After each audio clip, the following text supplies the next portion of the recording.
Today, a video game award show that isn't all trailers and teabags. This is Checkpoint.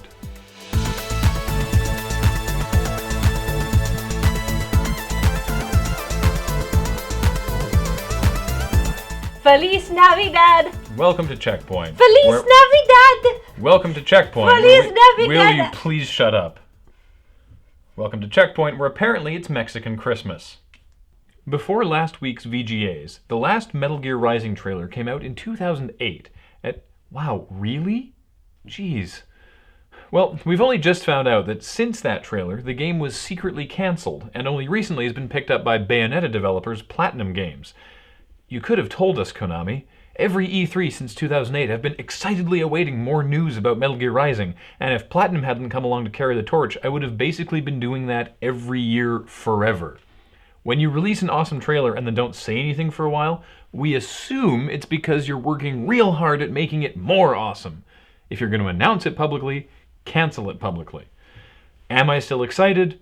Ask me again when I stop snickering every time I hear the word revengeance. Infinity Ward has decided to beef up its trolling department, and instead of issuing lifetime bans to Modern Warfare 3 players who act like buttholes, they're issuing 5,000-day bans. That works out to basically 13 years, but I'd watch out, Infinity Ward. With the right lawyer, I could track down a member of your enforcement team, kill them, and still be out of prison before my ban was up.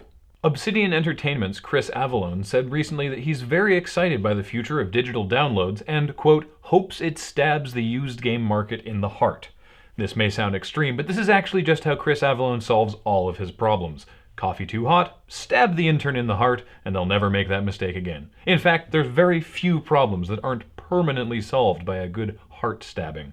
Project Rainfall has had a surprising supporter in GameStop of all things. GameStop apparently petitioned Nintendo to release the game and paid for some of the stateside publishing costs.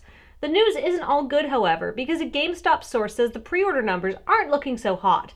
So, this being GameStop, low pre-order numbers mean they won't actually bring any copies in.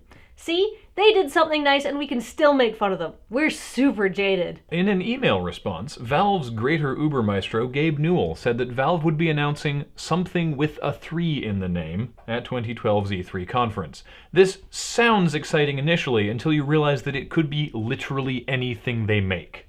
Half-Life 3, sure. Half-Life 2 Episode 3, obviously, but Portal 3, Left 4 Dead 3, Team Fortress 3, heck, it may even be Dota 3, I don't know. They've seriously never made it past 2 before, so I guess that's the big news. As long as it's not a licensing tie-in with the Three Stooges, we'll be happy.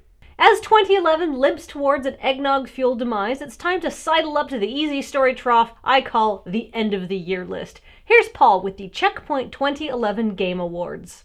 Alright, so we're just going to jump right in with Game of the Year, which, as we all know, is not actually Game of the Year. It's the least crappy game I've been playing recently, because nobody remembers more than a month or two back anyway. Remember Resistance 3, Dragon Age 2? Those were this year. Anyway, so it's Skyrim.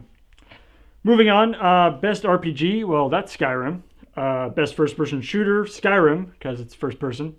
Best Driving Game, that's also Skyrim, because horses. Best Character, the guy from Skyrim who took an arrow to a knee. You know what? I'm just going to read off all the ones that aren't Skyrim. Okay, Best Handheld Game, oh no, that's still Skyrim. Because you can hold it in your hand, I guess. Forgotten Game of the Year, Patapon 3. Wait, 3? What happened to Patapon 2? Well, that's worth another award. Alright, and the most anticipated game is, of course, whatever Elder Scrolls 6 ends up being. Probably Hammerfall or something.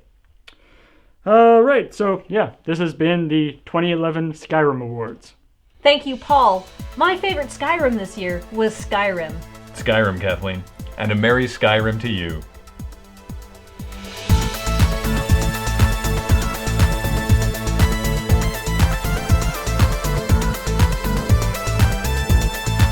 Coming up, Tony Hawk HD is coming out, which sounds cool, but it can't really replicate the original without a perfect replica of my high school bedroom wrapped around it.